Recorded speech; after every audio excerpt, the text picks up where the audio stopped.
Buenos días, nosotros somos el equipo 4 y está integrado por Joana Elizabeth León Green, Luis Ángel López Díaz, María Fernanda López Ventura, Dayan Ereli Márquez Cárdenas, Olga Yareli Mesa Gil y su servidora Damaris Aleida Ochoa Ramírez. Y nosotros les hablaremos sobre el contrato de servicio de mandato y de gestión colectiva mediante la ayuda del Código Civil del Estado de Baja California Sur.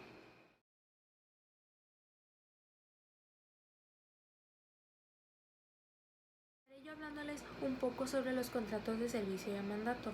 Para el artículo 2460, el mandato es un contrato por el que el mandatario se obliga a ejecutar por cuenta del mandante los actos jurídicos que éste le encargue. El contrato de mandato se considera perfecto por la aceptación del mandatario. El mandato que implica el ejercicio de una profesión se presume aceptando cuando es conferido a personas que ofrecen al público el ejercicio de su profesión, por solo el hecho de que no rehúsen dentro de los 3 días siguientes. La aceptación puede ser de dos, expresa o tácita. La aceptación tácita es todo acto en ejecución de un mandato. Puede ser objeto del mandato todos los actos lícitos para que la ley no exige la intervención personal del interesado. El mandato habrá de subsistir aun cuando el mandante devenga incapaz si éste así lo ha dispuesto en su otorgamiento. Asimismo, el mandatario podrá tomar decisiones sobre el tratamiento médico y el cuidado de la salud del mandante, aun cuando éste hubiera quedado incapaz si para ello hubiera sido expresamente autorizado por el demandante. Este poder será revocado por el mandante en todo momento devenga incapaz, con las formalidades previstas por la ley. Solamente será gratuito cuando el demandante así haya convenido explícitamente. El mandato puede ser escrito o verbal y el mandato escrito puede otorgarse en escritura pública, en escrito privado, firmado por el otorgante y 2 testigos. Ratifican las firmas ante notario público, juez de primera instancia, es decir, se van a checar que las firmas sean reales de estas personas. Jueces menores o de paz ante el correspondiente funcionario o empleado administrativo, cuando el mandato se otorgue para asuntos administrativos. En carta poder ante los testigos sin ratificación de firmas. El artículo 2466, el mandato verbal es el otorgado ante palabras presentes, hayan o no intervenido testigos. Para esto yo considero que es mejor hacer el escrito, ya que para el verbal tiene que ser verbal y aparte tiene que ser escrito. El mandato puede ser general o especial. Son generales los contenidos en los 3 primeros párrafos del artículo siguiente. Cualquier otro mandato tendrá el carácter de especial.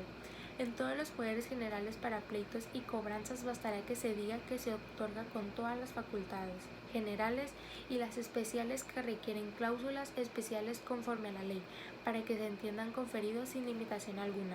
En los poderes generales para administrar bienes bastará expresar que se da con ese carácter para que el apoderado tenga toda clase de facultades administrativas. Y en los poderes generales para ejercer actos de dominio bastará que se den con ese carácter para que el apoderado tenga todas las facultades de dueño, tanto en lo relativo a los bienes como para hacer toda clase de gestión a fin de defenderlos. Y cuando se requiere limitar en los 3 casos antes mencionados, las facultades de los apoderados se consideran en limitaciones o los poderes serán especiales. Bueno, mi nombre es Joana Elizabeth León Green y les hablaré sobre las obligaciones del mandante y del mandatario. Algunas obligaciones que tiene el mandante es que se debe de anticipar al mandatario las cantidades necesarias para la ejecución del mandato. Si en caso de que el mandatario se hubiese anticipado, el mandante debe de reembolsar las cantidades sin la necesidad de que el negocio haya salido bien. El reembolso consiste en los intereses de la cantidad anticipada y se contemplará desde el día que se hizo el anticipo. Otra obligación que tiene el mandante es que debe de indemnizar al mandatario por los daños y perjuicios que le haya ocasionado el cumplimiento del mandato, sin culpa ni imprudencia del mandatario, y el mandatario podrá retener en prenda los bienes del objeto del mandato hasta que el mandante le dé la indemnización y el reembolso. Las obligaciones del mandatario consiste en que en su desempeño deberá consistir en las instrucciones que le den el mandante y en ningún caso podrá incumplir con las instrucciones que le dio el mandante. Otras obligaciones del mandatario es que debe consultar cualquier cosa que no esté prescrito o previsto por el mandante, y en caso de que no pueda consultarlo con el mandante, hará lo que la prudencia dicte, cuidando del negocio como si fuera suyo. También tiene la obligación de darle la noticia al mandante de todos los hechos o circunstancias que pueda remover o modificar el encargo. Si en caso de que el mandatario se llegue a exceder de sus facultades, será responsable de todos los daños o perjuicios que le pueda provocar al mandante.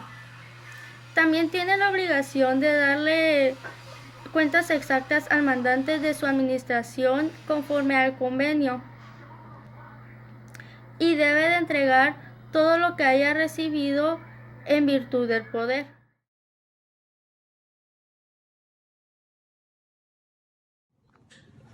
Buenos días, mi nombre es Dayan Márquez y yo les estaré explicando la extinción de las obligaciones por mandato, y estas se extinguen por el pago o el cumplimiento, por la pérdida de la cosa debida, por la condonación de la deuda, por la confusión de los derechos de acreedor y deudor, por la compensación y por la novación.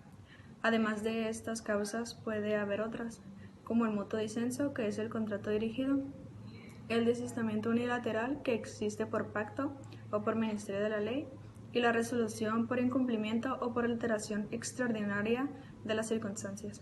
El primer factor es el pago de la forma natural de la extinción de las obligaciones. Por su naturaleza, finalidad y función, las obligaciones nacen para morir, pues su propio ejercicio produce su consumación y extinción. Debido a que las obligaciones nacen con la vocación de extinguirse por el cumplimiento, se llama a esta parte de derecho civil la dinámica patrimonial. Frente a esta es la estática patrimonial, representada por los derechos reales. El pago correctamente realizado, además del efecto extintivo, tiene como efecto liberar al deudor y de él satisfacer el crédito. El siguiente factor es la pérdida de la cosa debida, que extingue a la obligación siempre que esté fuera de entregar cosa determinada y se hubiera perdido o destruido sin culpa del deudor, y antes de haberse constituido. Igualmente se extingue la obligación cuando la prestación resulte legal o físicamente imposible. La siguiente es la condonación, y este es un acto de liberalidad del acreedor que supone el perdón de la deuda y por ello la extinción de la obligación. La condonación está sometida a los preceptos que rigen las donaciones inoficiosas, y cuando es expresa también debe ajustarse las formas de donación. La siguiente es la confusión de los derechos de acreedor y deudor. Se produce cuando la misma persona reúne los conceptos acreedor y deudor, situación en la que automáticamente queda extinguida la obligación, pues nadie puede ser acreedor de sí mismo. La siguiente extinción es la compensación, y extingue las deudas concurrentes cuando las personas son recíprocamente acreedoras y deudoras, principalmente la una de la otra por derecho propio, siendo las deudas de dinero o por cosas fungibles y homogéneas por su especie y calidad. El último factor es la novación, que también puede ser modificado de acuerdo con la doctrina moderna, y también extingue a la obligación, sustituyéndola por una novación obligatoria, cuando así se declara expresamente de la antigua y la nueva son todo punto incompatibles.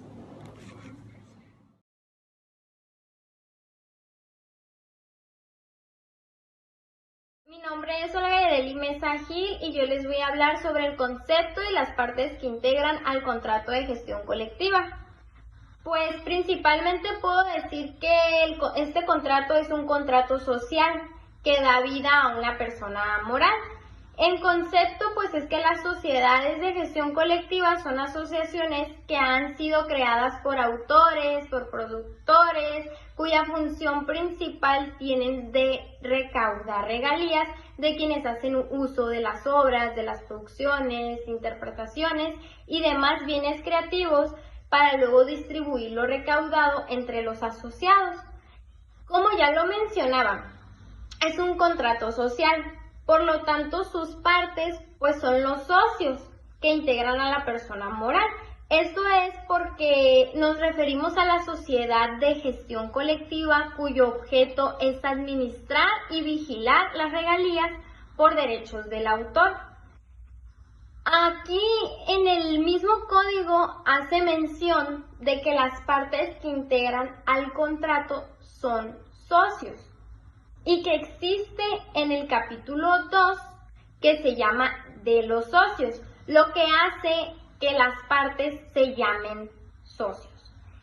De igual manera, en el capítulo 1 nos habla sobre las disposiciones generales en el artículo 2602.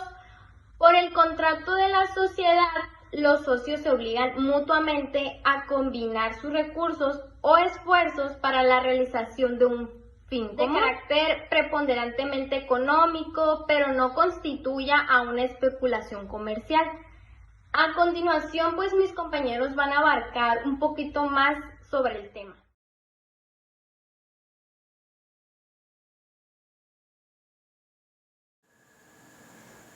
Bueno, yo soy Luis Ángel López Díaz, ese soy yo.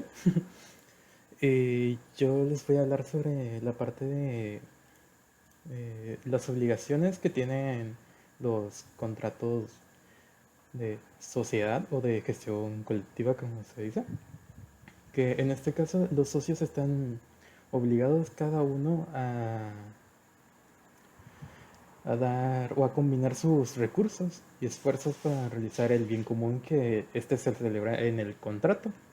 Por lo cual la aportación de los socios no necesariamente tiene que ser equitativa, pero sí en el caso de que lo que aporte un socio se lo tienen que remunerar o estar equivalente a lo que va a recibir como dinero o parte de la empresa como tal, por lo que si aporta más que un socio, él debe de recibir más ganancias porque está aportando más a la empresa. Eso me quiero dar a explicar. Así como no necesariamente tiene que ser dinero, también puede ser bienes, algún tipo de bien, o dar directamente una parte de la industria como tal y ya los otros socios aportan el dinero. También puede suceder. Otra parte de las obligaciones que tienen estos es de que no pueden modificar alguna parte del contrato mientras no sea unánime la decisión de los socios. Aquí quiero decir esto, que si todos los socios no están de acuerdo a cambiar algo de esto, significa que no pueden cambiar ninguna parte del contrato. Esa es una de las cosas que también pasa con las obligaciones que tienen estos. Así como directamente, si la sociedad está, la sociedad no puede estar exclusivamente para alguien o para algunos de los socios y que los otros no reciban nada a cambio, eso tampoco puede. O sea, están obligados a que todo sea igual. Y en todo el caso de que no estuviera así, que solo esté ganando a alguien y los otros no están ganando nada o solo están perjudicando a los demás, entonces pueden pedir la anulación, que eso no es parte, pero también entra como una obligación de los socios dar a conocer eso. Así como también las decisiones tienen que ser entre todos, o sea, tiene que ser por lo menos decisiones que la mayoría de los socios tienen que estar de acuerdo, si no, no se puede hacer nada. Y si en todo caso que haya perjuicios o algún problema con esa decisión, los socios que dieron esa decisión tienen que dar o hacerse responsables de los problemas que ocasionó eso.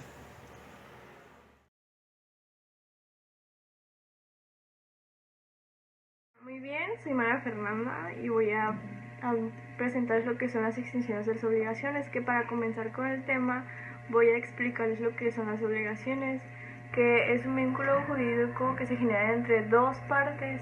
Una se le denomina acreedor, otra se le denomina deudor. El deudor se encarga del cumplimiento de las obligaciones, debe de decidir si dar, si hacer o no hacer. En este caso, las extinciones de las obligaciones lo que busca es romper el vínculo jurídico existente, que para esto hay diversas formas de hacerlo, como a continuación lo voy a explicar y voy a desarrollar cada uno para que sea de una mejor comprensión.